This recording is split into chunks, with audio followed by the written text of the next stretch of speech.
प्रियमशा के क्या क्या फ़ीचर्स हैं। प्रिवेंटिव मेजर्स में तो ये इन्होंने बोला है कि मतलब कैल्शियम सप्लीमेंटेशन है 1.5 to 2 gram per day they सकते हैं, पर उसका भी कोई फ़ायदा नहीं है। और जो antioxidant vitamin C, vitamin E, vitamin C 1000 milligram, vitamin E 400 international unit और लाइकोपिन, ये भी इनका कोई फ़ायदा नहीं है। बस अगर फ़ायदा है तो किसी का है तो वो है सिर्फ़ और सिर्फ एस्पिरिन, जो है लो डोज एस्पिरिन हमें शुरू करनी है 150 milligram per day from 11 to 14 week till the 36 week. ठीक है, सिर्फ एस्पिरिन का फ़ायदा है। बाकी जैसे bed rest, sodium restriction, protein diet, fatty acid supplementation, control of obesity, alcohol और ये zinc, magnesium, folic acid, diabetics, इन सब का किसी का ट्रांस फैटी एसिड्स, किसी का हेपेरिन, नाइट्रिक ऑक्साइड, किसी का कोई रूल नहीं है इन द प्रिवेंशन ऑफ प्रीक्लेम्शिया। अब हम आते हैं क्लिनिकल फीचर्स। क्लिनिकल फीचर्स में क्या क्या है। सबसे पहले तो कोई मतलब माइल्ड सिम्टम्स में क्या है, माइल्ड स्वेलिंग रहेगी, ठीक है, टाइटनेस ऑफ रिंग वगैरह, excessive swelling over the feet रहेगी, जनरलाइज्ड एनएसआर का हो सकता है।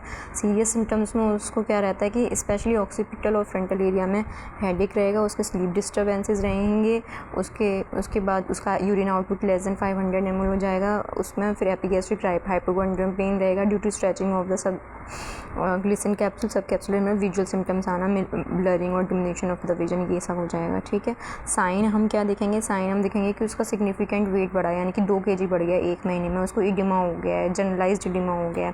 ठीक है, बीपी मोर देन 140/90 है, प्रीक्लेम्शिया में 160/110 हो जाएगा इन सीवियर प्रीक्लेम्शिया। ठीक है, पल्मोनरी इडिमा हो गया है तो मतलब लंग्स में बेसल क्रेपिटेशंस मिलने लग जाएंगे, टेंडन रिफ्लेक्सेस, एंकल क्लोनस। ठीक है, एब्डोमिनल में हम देखेंगे ओलाइगो और फीटल ग्रोथ रिस्ट्रिक्शन। इन्वेस्टिगेशन क्या करानी है, CBC, LFT, RFT, BT, CT, पूरा हमें उसका प्रोफाइल भेजना है। तो उसमें हमें प्लेटलेट्स कम मिल सकते हैं, less than 1 lakh, HELLP syndrome की तरफ जा रहा है तो उसमें हमें ये देखना है uric acid level more than 4.5 milligram पर डेसीलीटर, यानी प्रीक्लेम्शिया की तरफ जा रहा है। ब्लड यूरिया भी थोड़ा सा रेज हो सकता है, क्रिएटिनिन मोर देन 1 मिलीग्राम पर डेसीलीटर हो सकता है। रेज्ड AST, ALT यानी हेल्प की तरफ जा रहा है। यूरिन एग्जामिनेशन अगर मोर देन 300 मिलीग्राम का लॉस है इन 24 आवर, 2+ आ रहा है डिपिस्टिक टेस्ट पे, यानी कि सीवियर प्रीक्लेम्शिया की सीवियरिटी के लिए असेस करो, है ना। हाइलाइन कास्ट मिल सकते हैं, एपिथेलियल सेल मिल सकते हैं, फिर फंगस एग्जामिनेशन के लिए भेजना है।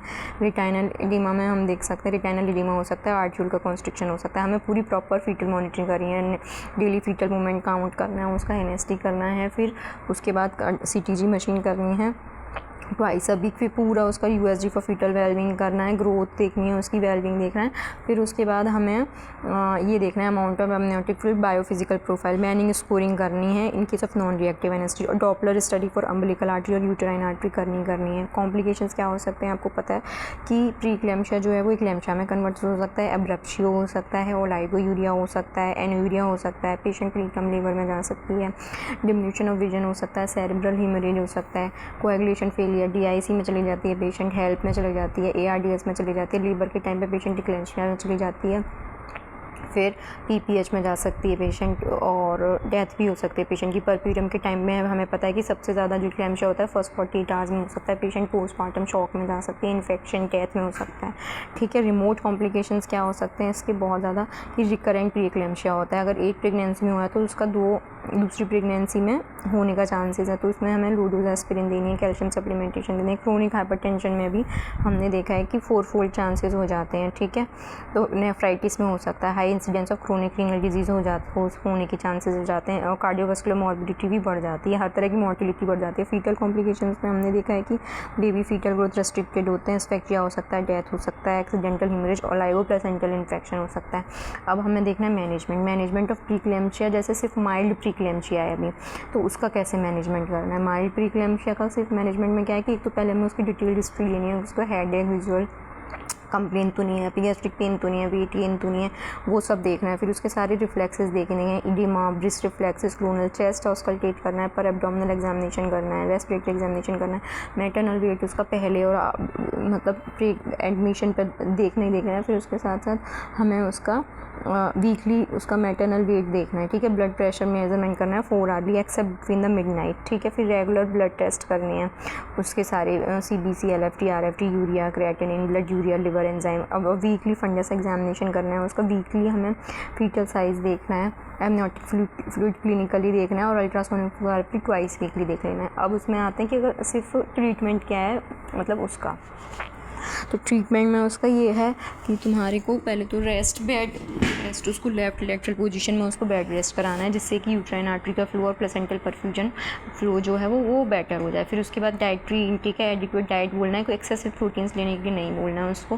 फिर फ्लूइड रेस्ट्रिक्शन फ्लूइड रेस्ट्रिक्शन नहीं होना चाहिए और सॉल्ट इंटेक का कोई रेस्ट्रिक्शन नहीं होना चाहिए। सिडेशन पहले हम देते थे 5 मिलीग्राम डायज़ेपाम, अभी एडवाइज्ड नहीं है, मतलब सिडेटिव एडवाइज्ड नहीं है। डायरेटिक्स है, डायरेटिक्स को अवॉइड करना है क्योंकि वो इलेक्ट्रोलाइट इम्बैलेंस करा देते हैं, प्लेसेंटल परफ्यूजन कम करा देते हैं ऑल्सो, जिसकी वजह से ब्लड यूरिया, यूरिक एसिड और थ्रोम्बोसाइटोपेनिया भी बढ़ जाता है। अगर डायरेटिक्स यूज़ करने हैं तो हमें सिर्फ पल्मोनरी एडिमा के केस में यूज़ करने हैं, हार्ट फेलियर के केस में यूज़ करने हैं, अगर जनरलाइज एनएसआर का हो गया तभी यूज़ करने हैं, ठीक है। और समटाइम्स विद, जैसे अगर हम ये दे रहे हैं जनरलाइज एडिमा की पेशेंट है, उसमें डाइऑक्साइड चलाया है, तो उस केस में मतलब 40 mg पर डे हम फ्यूरोसमाइड ऐड कर सकते हैं।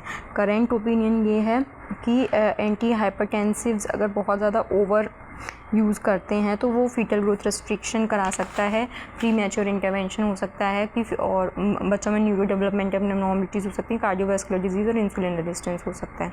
Role of take care unit क्या है? Role of take care unit है कि अगर जैसे बीपी जो डायस्टोलिक अगर लेस देन 100 mmHg है और वो प्रॉपर फीटल मूवमेंट चार्ट है और अगर वो घर पे जाके पूरी अपनी बीपी की चेकिंग करे तो फिर उसे एक बार करा के घर हम भेज सकते हैं। मैटरनल मॉनिटरिंग में हम क्या करेंगे कि उसका बीपी हम 4 आवर्ली चेक करेंगे, उसका यूरिन प्रोटीन हम डेली चेक करेंगे, बॉडी वेट हम वीकली चेक करेंगे, सारे टेस्ट उसके वीकली कराएंगे और हम ये देखेंगे कि उसकी मॉनिटरिंग करेंगे सारे सिम्टम्स की। फिर फीटल मॉनिटरिंग हम उसकी कराएंगे, daily fetal movement, non stress test, NST weekly कराएंगे, USG कराएंगे for fetal growth and amniotic fluid हर 15 दिन पे, और uterine artery Doppler studies weekly कराएंगे, ठीक है। फिर उसके बाद इसमें ये कह रहा है कि प्रेगनेंसी जो है कि जो जेस्टेशनल हाइपरटेंशन है तो उसमें टर्म तक ले जा सकते हैं। माइल्ड प्रीक्लेम्शिया में तो हम 37 वीक कंप्लीट तक ले जा सकते हैं, और सीवियर प्रीक्लेम्शिया हो गया तो फिर आफ्टर 34 वीक कंप्लीशन के बाद हमें उसकी डिलीवरी करानी है, ठीक है। इसमें मतलब वही है कि डे केयर यूनिट में जो मैंने बताया वो सब करना है। अगर हमें देखना है कि अगर उसके सिम्टम्स अगर उसको बीपी कंट्रोल में है तो हम 37 वीक तक ले जा सकते हैं। उसके अगर बिशॉप्स स्कोर सही है तो सर्विक्स फेवरेबल है तो इंडक्शन ऑफ डिलीवरी कराएंगे, अगर अनफेवरेबल है तो उसका हम सीजल वगैरह से इंडक्शन करा के उसकी डिलीवरी कराएंगे, अगर पूरे दूसरे कोई ऑब्स्टेट्रिक कॉम्प्लिकेशंस नहीं है। अगर हम ये देख रहे हैं कि अगर उसका बीपी जो अगर सीवियर प्रीक्लेम्शिया में चेंज हो गई है, ठीक है, और बीपी कंट्रोल्ड नहीं है, इमिनेंट इक्लेम्शिया में चेंज हो गई है, तो मैक्सेल्फ एंटी हाइपरटेंसिव डेक्सामेथासोन देंगे अगर 34 वीक है, और तुरंत टर्मिनेट कराएंगे प्रेगनेंसी। उसका यही एक ट्रीटमेंट है, ठीक है। इसमें जो ड्रग्स हैं methyl dopa, common use anti hypertensive में methyl dopa 250 mg TDS, labetalol 100 mg BD, और मैक्सिमम डोज 2400 तक दे सकते हैं। Labetalol alpha plus beta blocker दोनों हैं, और ये जो है मिथाइल डोपा है सेंट्रली एक्टिंग एगोनिस्ट है, ठीक है। और ये जो लेबिटोलॉल होता है combined alpha plus beta blocker है 100 mg BD, और इसका साइड इफेक्ट क्या हो सकता है? ये एस्थमा करा सकता है, liver dysfunction, CHF, tachycardia. Nifedipine 10 to 30 TDS में हम दे देते हैं। मैक्सिमम डोज 90 to 120 है। ये वैसोडाइलेशन कैल्शियम चैनल ब्लॉकर है, इसका side effect headache, allergy, reflex, tachycardia, hypertension है, ठीक है। अब